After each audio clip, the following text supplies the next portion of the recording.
Hello, hello, hello, hello. Okay, so I just finished this novel, this excellent novel.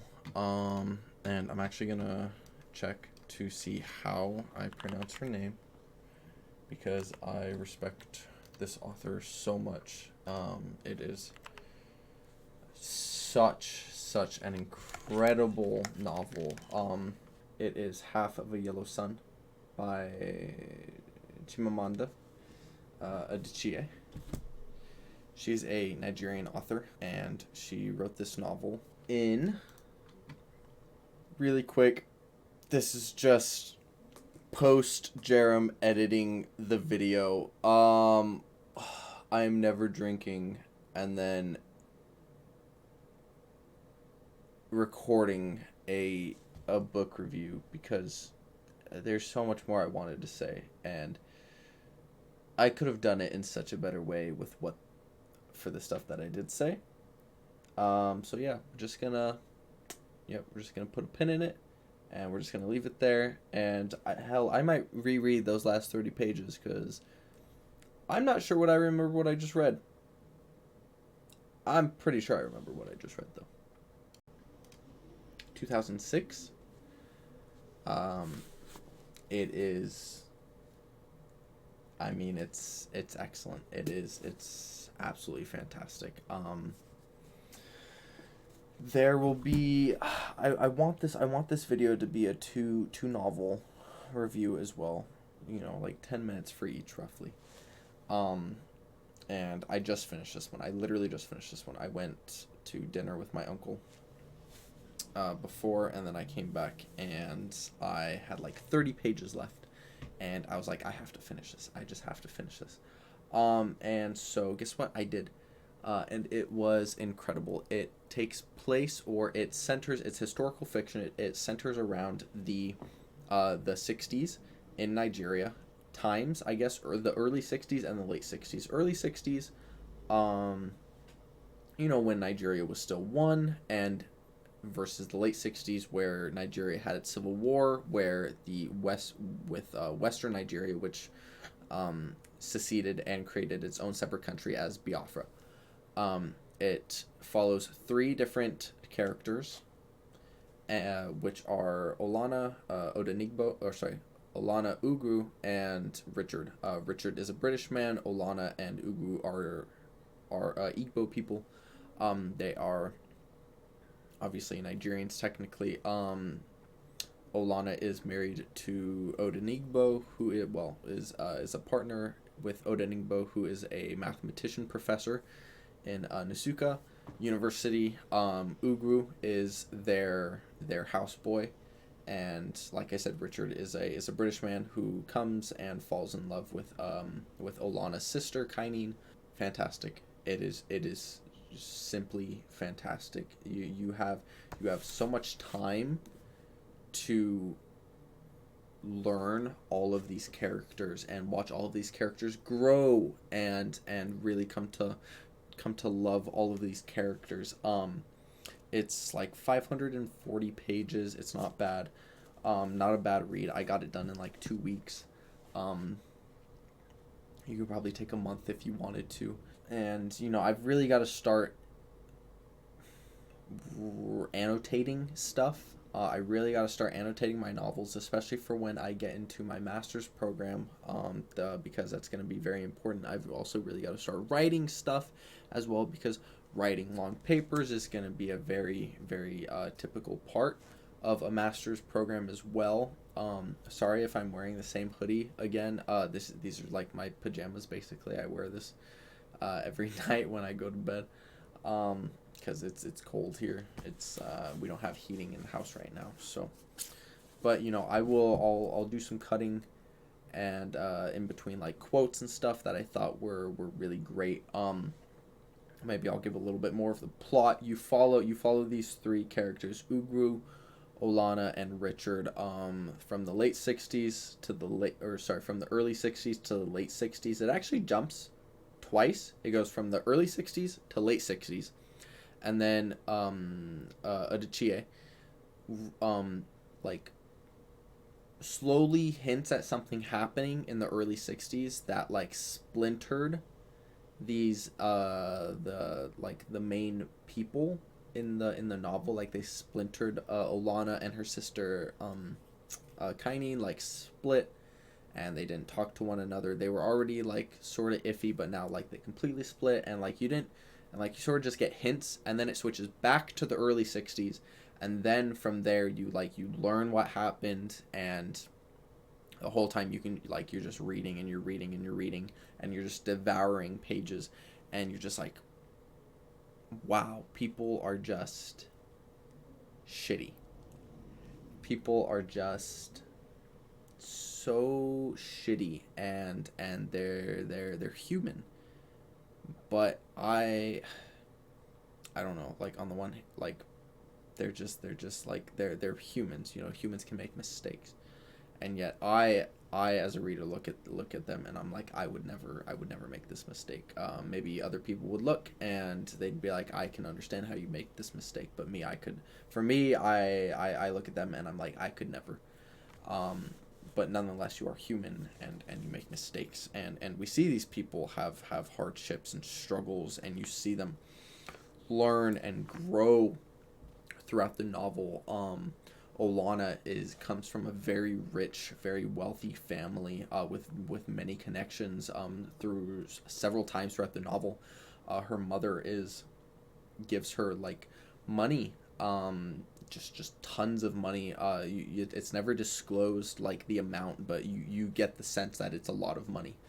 And you know, like you just have to, you as the reader are just like, oh, okay, like this is just how she was raised. And eventually a child is introduced, and Olana is like, I don't want you playing with the village children, because you know they're dirty, and they have lice, and they're not as smart as you. They're not as smart as we are. um and over the course of the novel, going into like the war and stuff, she still acts like that. But you can see like not walls, but like stereotypes for her start to break down a little bit. And you're like, okay, well, not maybe not all like poor people are that bad or that stupid. And because of the war and her, because of her circumstances, she has to, you know, like she can't make money like she used to. Her Odenigbo, her husband, isn't a professor anymore. He has to do manual labor, and she's left with nothing. And so, you know, like the supposedly poor people that weren't good for anything teach her how to make soap and how to plant stuff. And it's just, it's excellent to see um her just slowly come to realize that there's so much, even though she is herself African, she herself is Nigerian. um in many ways she is European. um and I love to see this breakdown of character from, and really just like go back to what so many of her fellow Nigerians are. I guess you could consider this like post Jerem. I always get my best ideas as soon as I lay down to go to bed, and it's like tipping my head sideways just allows, like, I don't know, all of the ideas that I have to like flow into my brain for whatever reason. And one of those ideas, like, I honestly didn't do this book justice with the review that I left last night, that I recorded for the video. One thing that I noticed in this book is that all three of these characters, despite two of them being African already, throughout the course of the novel, they really learn how to be African in different ways, because there are so many, like, not sections but selves um, of being African. You know, there are, and of course for Richard, who isn't African but British, he especially coming from like a colonizer that is slowly taking, that is slowly, like giving land back to the people that they've colonized previously. It's just it's just a real joy to read throughout the novel. Oh, there's a crow. Um, for Richard, he starts off really in love with like this Igbo, this roped pot. It's a very famous image, actually. I'm sure that some of you guys may have even seen it eventually. Now it's still like, wow, like that's really impressive, to be able to do that with the tools that they had. Um, and of course, like Richard really, since he falls in love with Kaini, an African woman, he really starts to feel like he belongs there in Nigeria slash Biafra. He speaks Igbo very, very well. By the end of the novel, he's fluent in it. And yet people still don't, give him that much credit, I guess, or at least the people that he wants them to notice that he's really trying. He's really, really trying. Because he loves this country so much, and he loves the culture, and he loves the people, and yet people still aren't really caring all that much. They still attribute him being a white man more than anything over anything else that he's done.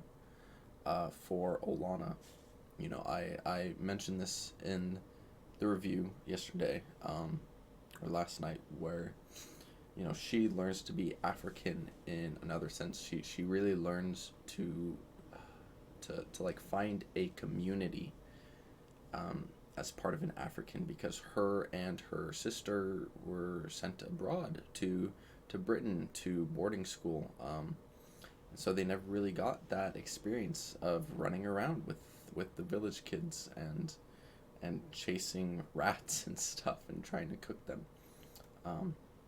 But over the course of the novel, and it takes her a long time too. It takes her like, even after the Civil War, she still has like this high and mighty attitude towards other people. Let me try and find a perfect encapsulation of when I think she finally switches, I guess, and she's like, yeah, here we go. 352. They've had to move twice already, due to the Civil War. Ugwu was watching her. Ma, do you want me to do it? No. She dissolved the ash in a basin of cold water, stirring with a force that made the water splatter on her legs. She put the drippings on the fire and ignored Ugwu. He must have sensed the anger that was rising up her body and making her lightheaded, because he went back indoors silently. From the street, the crying woman's voice rose again and again, hoarser and thinner than the last time. Go on. What have I done to you? Go on. An Igbo phrase. Olana poured some palm oil into the cooked mixture and stirred until her arms stiffened from fatigue. There was something delicious in the sweat that trickled under her arms, in the surge of vigor that made her heart thump, in the odd-smelling mash that emerged after cooling. It lathered. She had made soap. It's about at this point in the novel that Olana finally has... I feel as though she has fully dived into the African community, and she may still use that British privilege every once in a while, those connections that she has had previously. But overall, her life now is much closer to the earth and those surrounding her than it was previously. And then finally, you have my personal favorite, Ugwu, which I can't believe I didn't speak on him at all, really. I really only talked about Olana all that much. Ugwu is, like I said, he's a houseboy. He's like, I don't know if it says the age, but he's anywhere from like 12, 13 to 17, probably a little earlier, during the early 60s, of course. And he'd act as a teenage boy does. He's really horny, and he's got lots of crushes throughout the novel. And he's always just so respectful, and you don't really see it all that much, but people say that he's very bright. He's very bright, very intelligent, can learn things quickly, but you really only see him cooking a lot of the time. And even in his inner monologues, he's like, I'm trying to like read these words, but I don't understand their meanings, because his master Odenigbo and Olana are sending him to school eventually, because they're great people. Ugu definitely lucked out with these masters, but it's very interesting to see him like mature a little bit, especially when he gets conscripted, and he goes from like not being able to read barely to barely speaking English to becoming a teacher in one of the refugee camps where he teaches children how to pronounce words and such. It's just an incredible development of character. Very, very nicely well done. You really just get to see Ugu just become a man in his own right, and especially a different kind of man too, because he didn't grow up in the village, but he did grow up with what are described as educated people. Those who have doctorate's degrees in mathematics and English, and those who write poetry about the world. And he got to absorb all of that, and eventually he started to write himself, and it's just it's very beautiful. It's very, very beautiful. This book is a joy to read. It was a treasure. And like, you get to see him lose people, and you get to see him hurt people as well, which I didn't think I was going to see, to be honest. And it was shocking. It was shocking. But yeah, so I don't know how much of the video I'll cut out for this that I'm recording now, but either way, I just wanted to add that because I definitely felt like I had it to, because I did not do it justice last night. So yeah, I gotta go to work, and I will see you guys later. Some of the prose in here, this is from Richard's own chapter. He found himself often thinking about the future, even before the present was over. It's just a small little quote.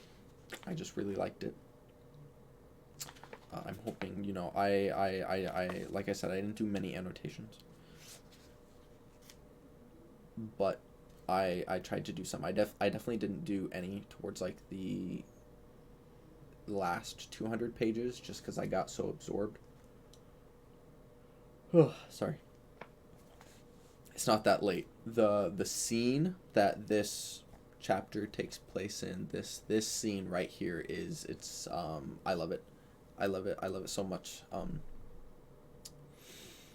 The side entrance burst open, and 3 men ran in, holding up long rifles. They were wearing green army uniforms, and Richard wondered why soldiers would make such a spectacle of themselves, dashing in like that, until he saw how red and wildly glassy their eyes were. The first soldier waved his gun around. Ina Nyamari, where are the Igbo people? Who is Igbo here? Where are the infidels? A woman screamed. You are Igbo, the second soldier said to Namake.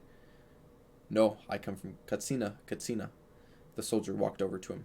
Say Allahu Akbar. The lounge was silent. Richard felt cold sweat weighing on his eyelashes. Say Allahu Akbar.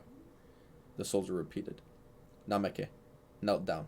Richard saw fear etched so deeply onto his face that it collapsed his cheeks and transfigured him into a mask that looked nothing like him. He would not say Allahu Akbar, because his accent would give him away. Richard willed him to say the words, anyway, to try. He willed something, anything, to happen in the stifling silence, and as if in answer to his thoughts, the rifle went off, and Namake's chest blew open, a splattering red mass, and Richard dropped the note in his hand. The build up to the scene, you get the sense that things outside of this character's point of view are urgent, but this character's not really taking them very urgently. until this scene happens. And each character has a scene like this in the novel. That's saying that I realize it right now. Every character in this novel has had a scene like this, where they've seen either somebody die or something very, very traumatic happen to them, and it changes them, and they mull it over for pretty much the entire novel. They realize that war isn't exactly as it seems, because they weren't in the thick of it yet. They were not there. They were not on the front, and one of our characters actually does go and fight on the front. They get drafted, they get conscripted, and it's very scary for them.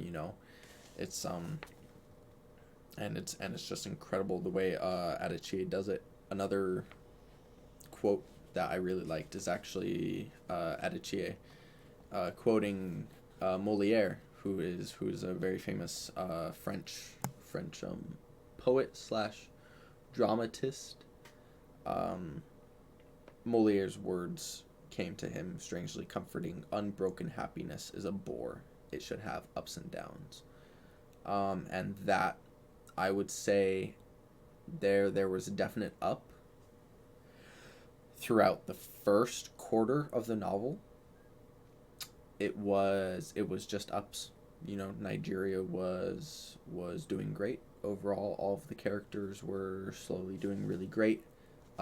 Everything was going great for them, and then came the first time skip into the late 60s, and you're like, oh, this is really down. And then it like goes up a little bit, but mostly it just comes back down, to be honest. You can't really go up much in Civil War. There's a lot that I want to say about this novel, but you know what? The prose is excellent. The characters are very well fleshed out. You really get a sense for the world of Nigeria and all of its inhabitants, even those that whose eyes we don't see through. You feel for their characters, and you feel their just how their characters live in this world. It's incredible. One, I just flipped to a page that I had marked. Here's an example of Olana's really like privileged upbringing. It's terribly urgent, she said, and kept her English accent crisp and her head held high. A nurse showed her into his office promptly. One of the women sitting in the corridor cursed, some Igbo word that I won't try to mispronounce. We've been waiting since dawn. Is it because we don't talk through our nose like white people? And of course this is Olana, going to the hospital for her child, and she uses that privilege to her advantage to make sure that her child is seen. And she knows it, and she's come to learn it over the course of the novel. And of course you can see that the other Biafran people at this point are quite upset with the fact that they cannot speak like she can, and just merely because she can speak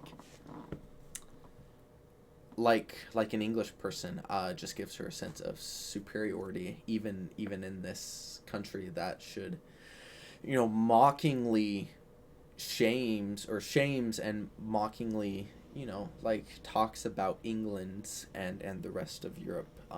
It's incredible. Let me see for this final page that I noted.